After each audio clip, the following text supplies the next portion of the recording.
परिचय। दिव्या, आज मैं तुम्हें दिखाऊंगी कि नर्म ब्रेड कैसे बनाई जाती है। माँ, मुझे ये देखना है। सबसे पहले हम एक बाउल लेते हैं और उसमें सभी सामग्रियां डालकर पेस्ट तैयार करते हैं। अब हम मिश्रण में यीस्ट डालते हैं और इसे कुछ समय के लिए रख देते हैं।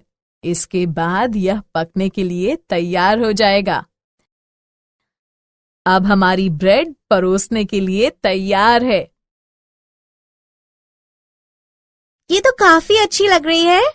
माँ, क्या मैं आपसे कुछ पूछ सकती हूँ? हाँ, जरूर। आपने मिश्रण में यीस्ट क्यों डाला?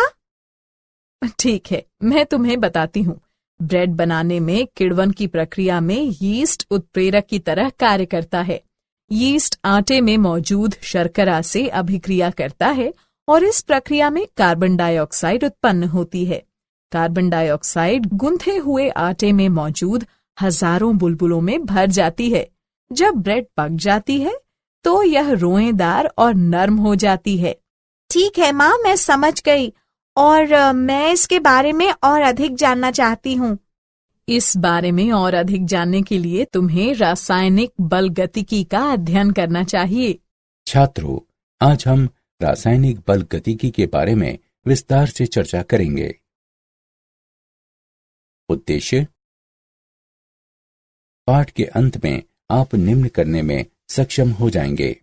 रासायनिक बलगतिकी को परिभाषित करना, रासायनिक अभिक्रियाओं का वर्णन करना, एक रासायनिक अभिक्रिया के वेग की व्याख्या करना, औसत और तात्कालिक अभिक्रिया वेग की व्याख्या करना, अभिक्रिया के वेग को प्रभावित करने वाले कारकों को जानना, अभिक्रिया की कोटि का विश्लेषण करना, अभिक्रिया की आणविकता की गणना करना, अभिक्रिया की अर्ध आयु की गणना करना, अभिक्रिया वेग पर तापमान और उत्प्रेरक के प्रभाव को समझना, ऑरेनियस समीकरण की व्युत्पत्ति करना, संघट्ट सिद्धांत का वर्णन करना।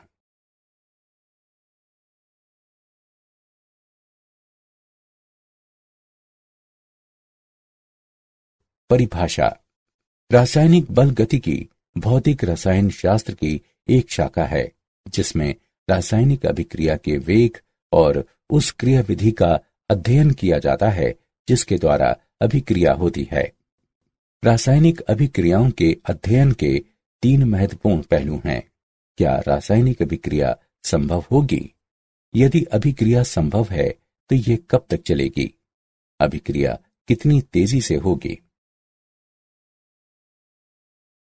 रासायनिक अभिक्रियाओं के प्रकार: विभिन्न अभिक्रियाओं को उनके अभिक्रिया वेग के आधार पर 3 प्रकारों में वर्गीकृत किया जा सकता है। अत्यधिक तीव्र अभिक्रियाएं: अभिक्रियाओं के इस प्रकार में लगभग तात्कालिक रूप से होने वाली अभिक्रियाएं शामिल हैं। इन अभिक्रियाओं का वेग आसानी से निर्धारित नहीं किया जा सकता। उदाहरण के लिए, सिल्वर नाइट्रेट के जलीय विलयन में सोडियम क्लोराइड के जलीय विलयन को मिलाने पर AgCl का अवक्षेपण अतिशीघ्र होता है। अत्यधिक मंद अभिक्रियाएं: इस प्रकार में वे अभिक्रियाएं शामिल हैं जो बहुत मंद वेग से होती हैं।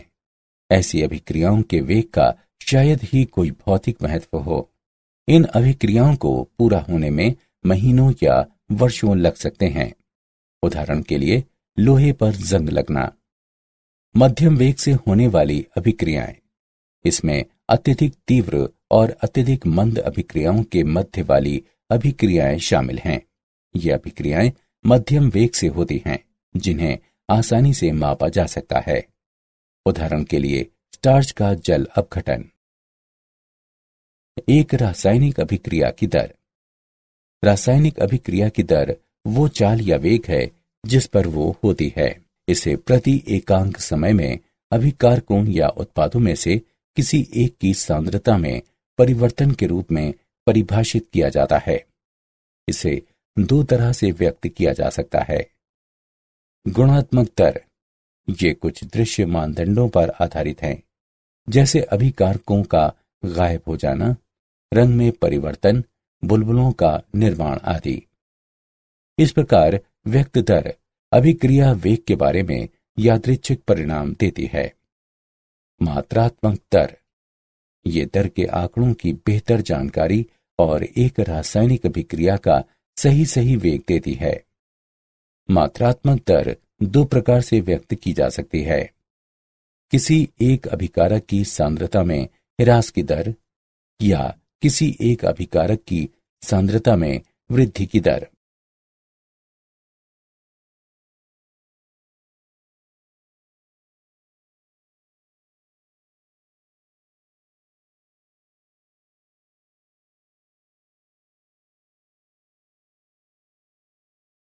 अभिक्रिया वेग की इकाइयां। पदार्थ के सांद्रण को मोल प्रति लीटर में और समय को सेकंडों या मिनटों में या घंटों में व्यक्त किया जाता है। अतः अभिक्रिया वेग के लिए इकाइयां हैं मोल प्रति लीटर प्रति सेकंड या मोल प्रति लीटर प्रति मिनट या मोल प्रति लीटर प्रति घंटा। गैसीय अभिक्रिया के लिए अभिकारकों और उत्पादों की सांद्रता को आंशिक दाब के पदों में व्यक्त किया जाता है और दाब को वायुमंडल में व्यक्त करते हैं। अतः अभिक्रिया वेग की इकाइयां होंगी परमाणु प्रति सेकंड या परमाणु प्रति मिनट या परमाणु प्रति घंटा।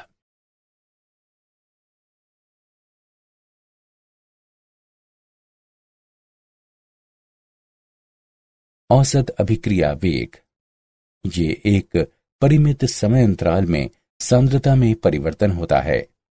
अभिक्रिया वेग ज्ञात करने के लिए विभिन्न समय अंतरालों पर या तो एक अभिकारक या फिर एक उत्पाद की सांद्रता ज्ञात की जा सकती है। अभिक्रिया की प्रगति पता करने के लिए सांद्रता से संबंधित प्रेक्षण योग्य गुणधर्मों जैसे आयतन, दाब, प्रकाशिक घूर्णन, पीएच और विद्युत चालकता का भी प्रयोग किया जाता है। इसे बिना अभिक्रिया मिश्रण को अलग किए हुए विभिन्न समय अंतरालों पर सीधे मापा जा सकता है। औसत वेग बराबर ऋणात्मक डेल्टा C बटे डेल्टा T।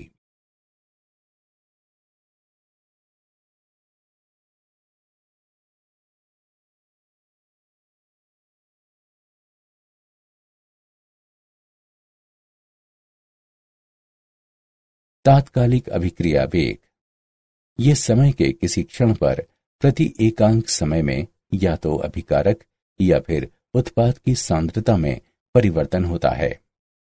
तात्कालिक अभिक्रिया वेग को व्यक्त करने के लिए हम समय के उस क्षण पर एक लघु समय अंतराल को चुनते हैं जिस पर अभिक्रिया वेग को नियत माना जाता है।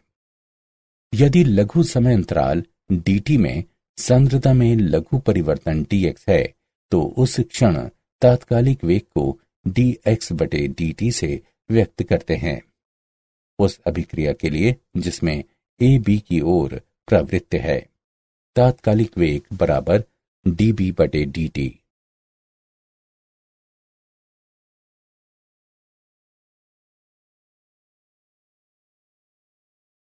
अभिक्रिया का वेग व्यंजक और स्टाइकियोमीट्री।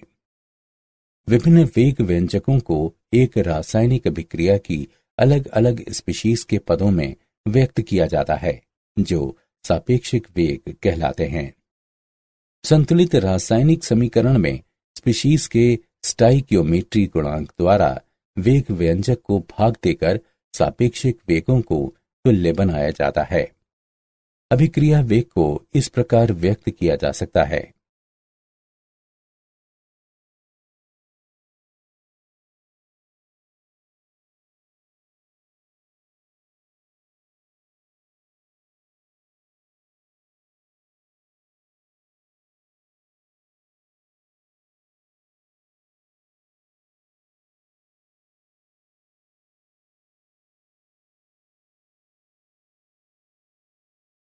अभिक्रिया के वेग व्यंजक और स्टाइकियोमेट्री पर उदाहरण। आइए निम्न समीकरण पर विचार करें। H2 गैस I2 गैस के साथ मिलकर 2HI गैस देती है।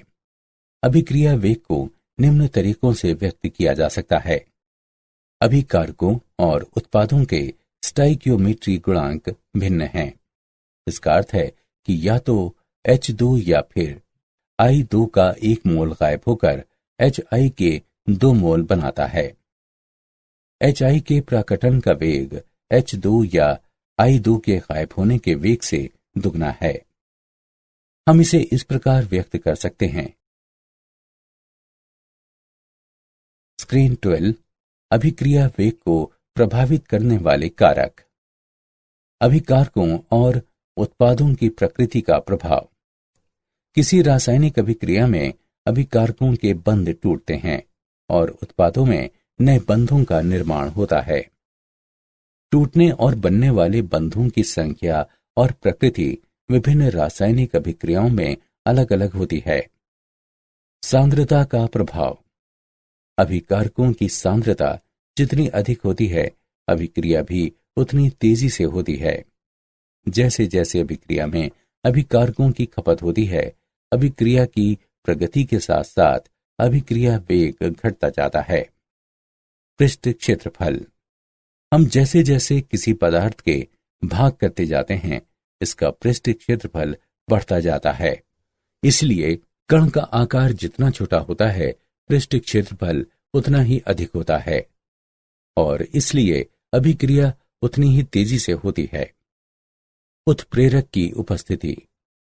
कोई उत्प्रेरक सामान्यतः बिना अभिक्रिया में भाग लिए हुए अभिक्रिया के वेग को बढ़ाता है।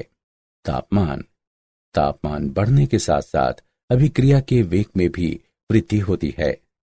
सामान्यतः तापमान में प्रति 10 केल्विन वृद्धि होने पर अभिक्रिया का वेग 2 गुना हो जाता है।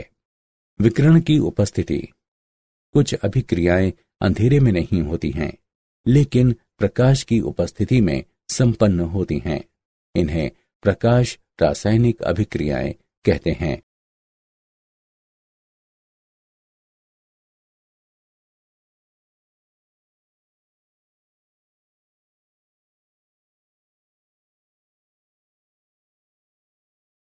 सांद्रता का प्रभाव। जब कोई रासायनिक अभिक्रिया होती है तो अभिकारक उत्पादों में परिवर्तित हो जाते हैं। समय के साथ साथ अभिकारकों की सांद्रताओं में कमी आती है, जबकि उत्पाद बढ़ते हैं। द्रव्यमान क्रिया का नियम। दिए गए तापमान पर एक रासायनिक अभिक्रिया का वेग अभिक्रिया में भाग लेने वाली स्पीशीज की मोलर सांद्रताओं के गुणनफल के समानुपाती होता है, जिसमें प्रत्येक सांद्रता पद पर रासायनिक समीकरण में उस स्पीशीज के आंकिक गुणांक के बराबर घात होती है। दी गई अभिक्रिया के लिए अभिक्रिया वेग बराबर है के ए की घात ए और बी की घात बी के गुणनफल के। यदि सभी अभिक्रिया में भाग लेने वाली स्पीशीज की सांद्रता 1 हो तो वेग बराबर होगा के। अतः वेग स्थिरांक को अभिक्रिया वेग के रूप में परिभाषित किया जाता है जब प्रत्येक अभिकारक की सांद्रता 1 ली गई हो।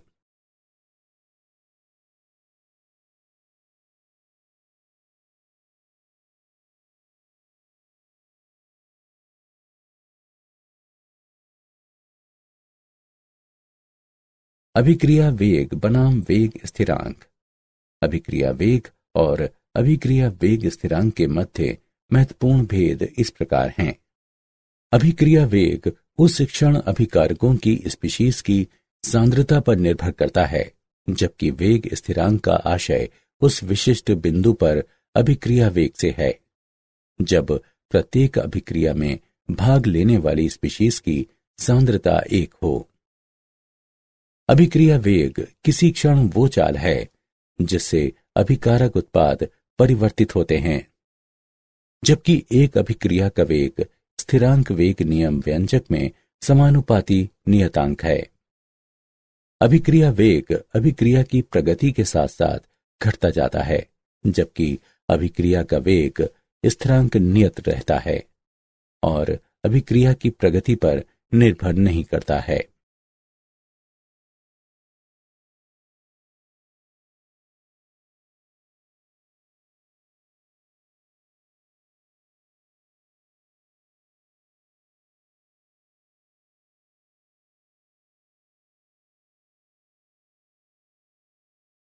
अभिक्रिया की कोटि।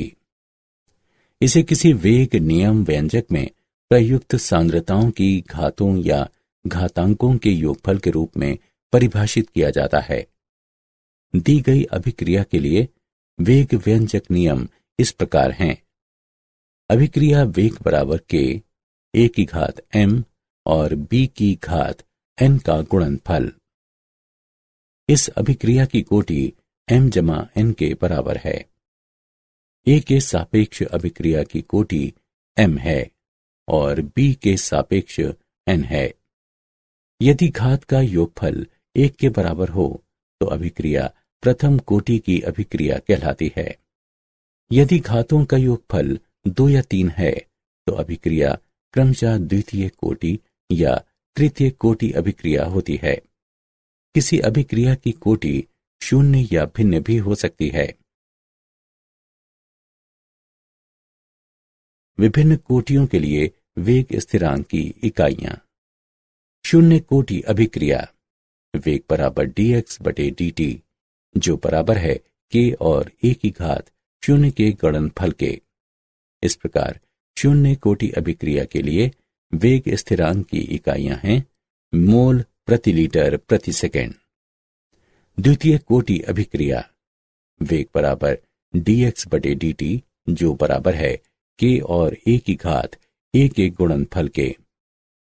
इस प्रकार प्रथम कोटि अभिक्रिया के लिए वेग स्थिरांक की इकाई प्रति सेकंड है। द्वितीय कोटि अभिक्रिया वेग बराबर dx बटे dt, जो बराबर है k और a की घात 2 के गुणनफल के। इस प्रकार द्वितीय कोटि अभिक्रिया के लिए वेग स्थिरांक की इकाइयां हैं लीटर प्रति मोल प्रति सेकंड। तृतीय कोटि अभिक्रिया वेग बराबर dx बटे dt, जो बराबर है k और a की घात 3 के गुणनफल के। इस प्रकार तृतीय कोटि अभिक्रिया के लिए इकाइयां हैं लीटर वर्ग प्रति मोल वर्ग प्रति सेकंड।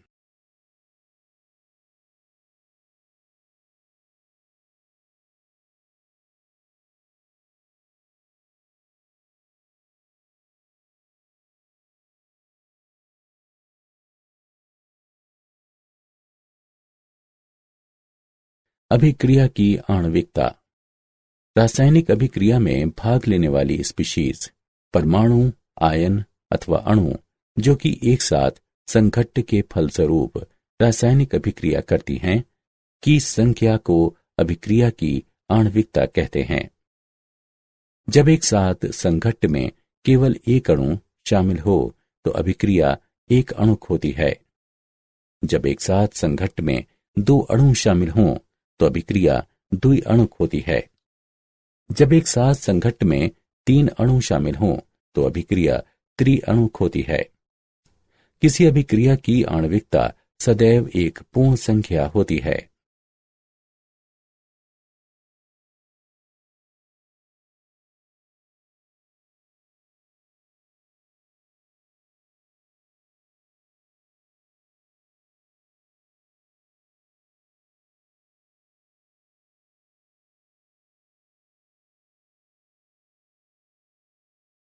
अभिक्रिया की कोटि बनाम अभिक्रिया की आणविकता। अभिक्रिया की कोटि और अभिक्रिया की आणविकता के मध्य महत्वपूर्ण अंतर इस प्रकार है। अभिक्रिया की कोटि वेग नियम समीकरण में पदों की सांद्रता की घातों का योगफल है, जबकि अभिक्रिया की आणविकता रासायनिक अभिक्रिया में भाग लेने वाली स्पीशीज जो कि एक साथ संघट्ट के फलस्वरूप रासायनिक अभिक्रिया करती हैं, इनकी संख्या को अभिक्रिया की आणविकता कहते हैं। अभिक्रिया की कोटि एक पूर्ण संख्या या भिन्न और शून्य भी हो सकती है, जबकि अभिक्रिया की आणविकता सदैव एक पूर्ण संख्या होती है। अभिक्रिया की कोटि की गणना प्रायोगिक रूप से की जा सकती है, जबकि प्रत्येक प्रारंभिक चरण के लिए अभिक्रिया की आणविकता की गणना अभिक्रिया करने वाली स्पीशीज की संख्या को जोड़कर की जाती है। ये एक सैद्धांतिक अवधारणा है।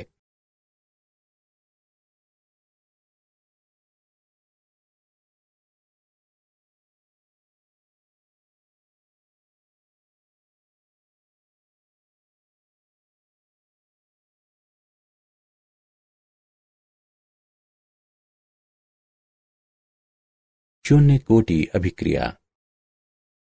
कोई अभिक्रिया शून्य कोटि की होती है यदि इसका वेग अभिकारकों की सांद्रता पर निर्भर नहीं करता। शून्य कोटि अभिक्रिया के लिए ए उत्पादों में बदल रहा है।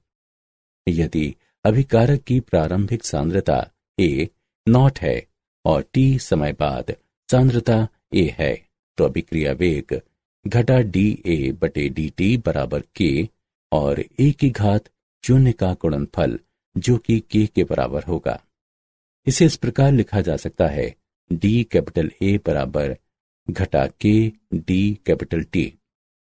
दोनों पक्षों का समाकलन करने पर हमें प्राप्त होता है कैपिटल ए बराबर के टी जमा सी। टी बराबर शून्य पर ए बराबर ए नॉट, इसलिए सी बराबर ए नॉट। इन मानों को समीकरण में रखने पर हम प्राप्त करते हैं ए बराबर घटा के टी जमा ए नॉट। या इसे इस प्रकार भी लिखा जा सकता है के बराबर बटे टी गुणा ए नॉट घटा ए।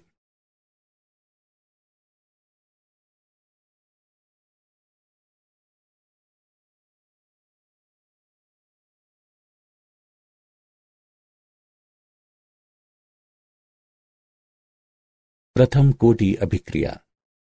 आइए प्रथम कोटि अभिक्रिया पर विचार करें जिसमें कैपिटल ए उत्पादों में बदल रहा है। यदि अभिकारक की प्रारंभिक सांद्रता ए नॉट है और टी समय बाद सांद्रता कैपिटल ए है तो अभिक्रिया वेग घटा डी ए बटे डी टी बराबर के और ए का गुणनफल। इसे इस प्रकार लिखा जा सकता है माइनस टी ए बटे ए बराबर के डी टी। दोनों पक्षों का समाकलन करने पर हमें प्राप्त होता है घटा कैपिटल ए का प्राकृतिक लघुगणक बराबर के टी जमा नियतांक। उपरोक्त समीकरण में टी बराबर शून्य का मान रखने पर हमें प्राप्त होता है नियतांक बराबर घटा कैपिटल ए नॉट का प्राकृतिक लघुगणक। अब उपरोक्त समीकरण में मान रखने पर हमें प्राप्त होता है घटा ए का प्राकृतिक लघुगणक बराबर के टी घटा ए का प्राकृतिक लघुगणक। साधारण लघुगणक में बदलने पर हमें प्राप्त होता है के टी बराबर 2.303 लॉग कैपिटल ए नॉट बटे कैपिटल ए। इसे लिखा जा सकता है के बराबर 2.303 बटे टी गुणा लॉग कैपिटल ए नॉट बटे ए। अभिक्रिया की अर्धायु। किसी अभिक्रिया की अर्धायु को उस समय के रूप में परिभाषित किया जाता है जिसमें अभिकारकों की सांद्रता घटकर प्रारंभिक सांद्रता की आधी रह जाती है। इसे आधी अभिक्रिया के पूरे होने में आवश्यक समय के रूप में भी परिभाषित किया जा सकता है। इसे कैपिटल टी से निरूपित करते हैं। शून्य कोटि अभिक्रिया के लिए अर्धायु। शून्य कोटि अभिक्रिया के लिए समाकलित समीकरण है कैपिटल ए बराबर कैपिटल ए नॉट घटा के टी। टी आधे समय पर ए बराबर ए नॉट बटे 2 या ए नॉट बटे 2 बराबर ए नॉट के टी या के टी 1/2 बराबर ए नॉट बटे 2। इसे लिखा जा सकता है टी 1/2 बराबर कैपिटल ए नॉट बटे 2 के। अतः एक शून्य कोटि अभिक्रिया की अर्ध आयु प्रारंभिक सांद्रता के अनुक्रमानुपाती होती है। प्रथम कोटि अभिक्रिया के लिए अर्धायु। हम जानते हैं कि प्रथम कोटि अभिक्रिया के लिए के बराबर 2.303 बटे टी गुणा लॉग ए नॉट बटे ए। टी की गणना इस समीकरण से की जा सकती है टी बराबर 2.303 बटे के गुणा लॉग ए नॉट बटे ए। टी आधे पर ए बराबर ए नॉट बटे 2। टी 1/2 बराबर 2.303 बटे के गुणा log 2। इसे लिखा जा सकता है T1/2 बराबर 0.693/K। अतः प्रथम कोटि अभिक्रिया की अर्ध आयु अभिकारकों की प्रारंभिक सांद्रता पर निर्भर नहीं करती है। NV कोटि की अभिक्रिया के लिए T1/2 A0 की घात N की घात घटा 1 या N घटा 1 के व्युत्क्रमानुपाती है।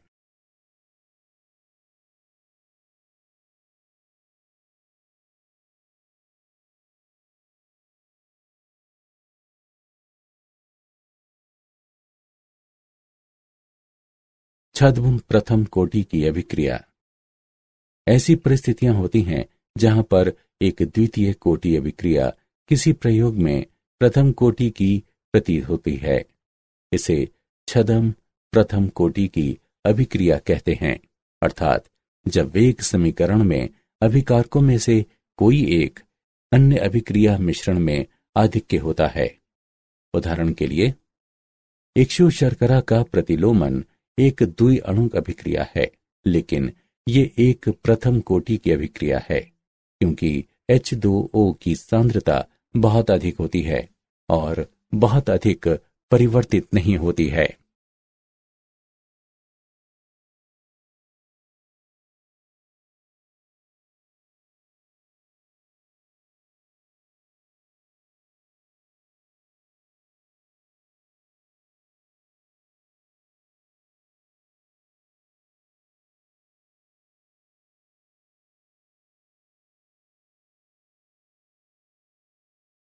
अभिक्रिया वेग की ताप पर निर्भरता। समांगी अभिक्रिया के लिए अभिक्रिया वेग प्रत्येक 10 डिग्री ताप बढ़ाने पर लगभग 2 गुना हो जाता है। 10 डिग्री में से दोनों तापों पर एक अभिक्रिया के वेग स्थिरांक के अनुपात को अभिक्रिया का ताप गुणांक कहते हैं।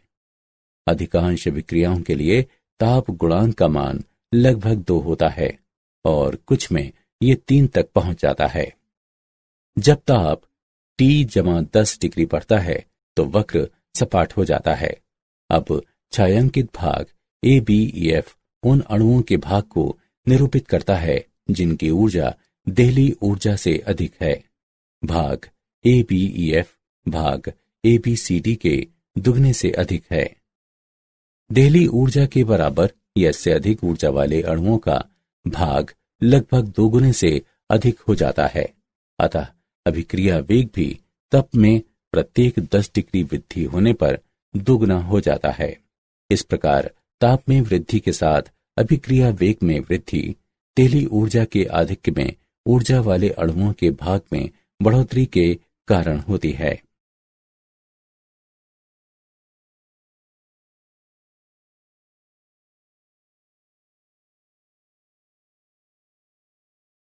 सक्रियण ऊर्जा और सक्रियित संकुल।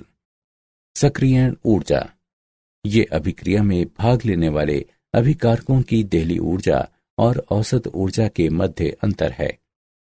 सक्रियित स्कूल इसे अभिक्रिया में भाग लेने वाले अणुओं के साथ निर्मित मध्यस्थ के रूप में परिभाषित करते हैं, जो बहुत अधिक अस्थायी होता है और तेजी से अपघटित होकर उत्पाद निर्मित करता है।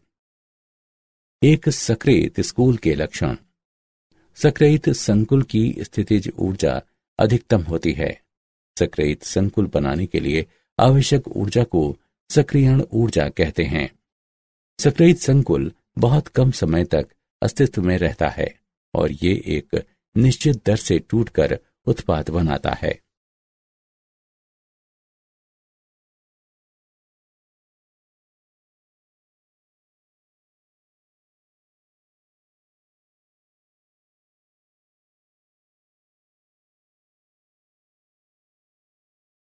ऑरेनियस समीकरण। ऑरेनियस समीकरण वेग स्थिरांक को ताप के साथ संबंधित करती है। K बराबर A और E की घात माइनस EA/RT का गुणनफल, जहां कैपिटल A आवृत्ति कारक है और EA संक्रियण ऊर्जा है। दोनों पक्षों में प्राकृतिक लघुगणक लेने पर हमें प्राप्त होता है प्राकृतिक लॉग के बराबर प्राकृतिक लॉग ए माइनस ई ए बटे आर टी। प्राकृतिक लघुगणक को साधारण लघुगणक में बदलने पर हमें प्राप्त होता है लॉग के बराबर लॉग ए माइनस ई ए बटे 2.303 आर टी। यदि K1 और K2 दो तापों T1 और T2 पर वेग स्थिरांक हो तो हमारे पास है log K1 बराबर log A माइनस ई ए बटे 2.303 RT1, log KT बराबर log A माइनस ई ए बटे 2.303 RTZ। उपरोक्त दोनों समीकरणों को घटाने पर हम प्राप्त करते हैं log KT बटे K1 बराबर F बराबर ई ए बटे 2.303 R गुणा T2 घटा T1 बटे T1 T2।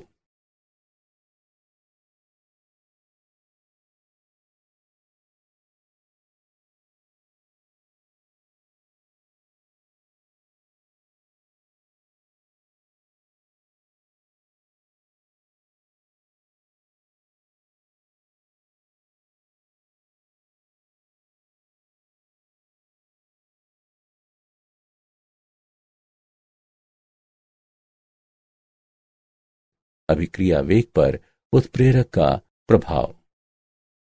उत्प्रेरक एक ऐसा पदार्थ है जिसमें स्वयं स्थायी रासायनिक परिवर्तन हुए बिना ये एक रासायनिक अभिक्रिया के वेग को बढ़ा देता है। ये अभिकारकों के साथ अस्थायी बंध बनाकर रासायनिक अभिक्रिया में भाग लेता है, जिसके फलस्वरूप एक मध्यवर्ती संकुल बनता है।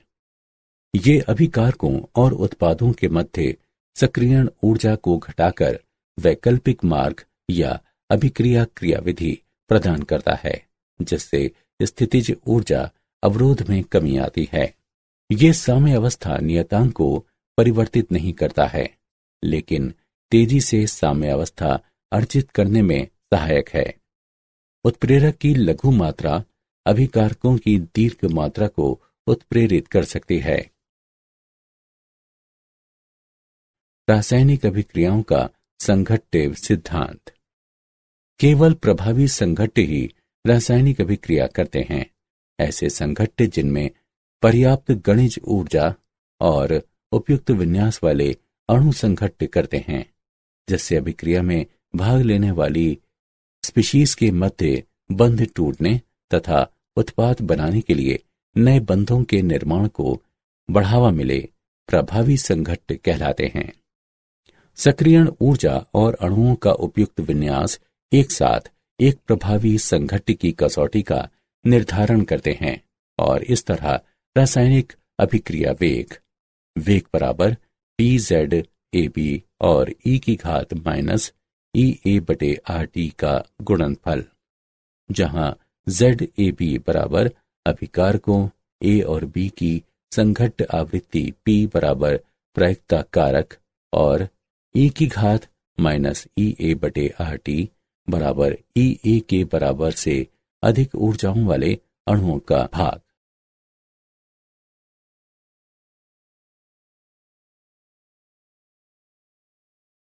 क्या आप जानते हैं 1864 में पीटर वॉग और कैटो गुलबर्ग ने द्रव्यमान अनुपाती अभिक्रिया के नियम की रचना करके रासायनिक बलगतिकी के विकास का सूत्रपात किया। एक रासायनिक अभिक्रिया का वेग उस माध्यम पर निर्भर करता है जिसमें यह होती है, चाहे माध्यम जलीय हो या कार्बनिक, ध्रुवीय या अध्रुवीय, या द्रव, ठोस या गैसीय।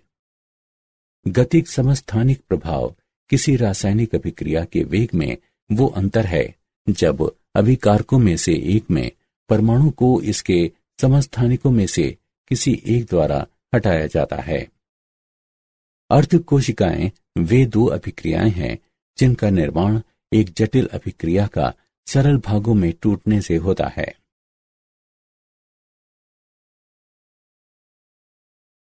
सारांश। आइए हमने जो कुछ सीखा है उसे संक्षेप में दोहराएं। रासायनिक बल गतिकी भौतिक रसायन शास्त्र की एक शाखा है जिसमें रासायनिक अभिक्रिया के वेग और उस क्रियाविधि का अध्ययन किया जाता है जिसके द्वारा अभिक्रिया होती हैं। अभिक्रिया वेग को प्रति एकांक समय में अभिकारकों या उत्पादों में से किसी एक की सांद्रता में परिवर्तन के रूप में परिभाषित किया जाता है। तात्कालिक अभिक्रिया वेग किसी क्षण पर प्रति एकांक समय में या तो अभिकारक या फिर उत्पाद की सांद्रता में परिवर्तन होता है। दिए गए तापमान पर एक रासायनिक अभिक्रिया का वेग अभिक्रिया में भाग लेने वाली स्पीशीज की मोलर सांद्रताओं के गुणनफल के समानुपाती होता है, जिसमें प्रत्येक सांद्रता पद पर रासायनिक समीकरण में उस स्पीशीज के आंकिक गुणक के बराबर घात होती है।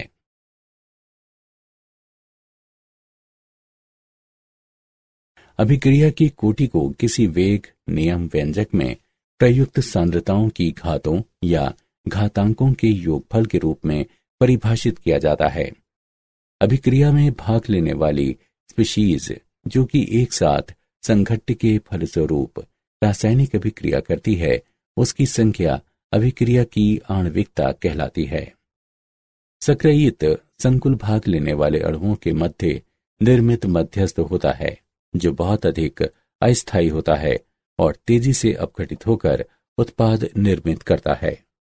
किसी अभिक्रिया की अर्धायु को उस समय के रूप में परिभाषित किया जाता है जिसमें अभिकारकों की सांद्रता घटकर प्रारंभिक सांद्रता की आधी रह जाती है।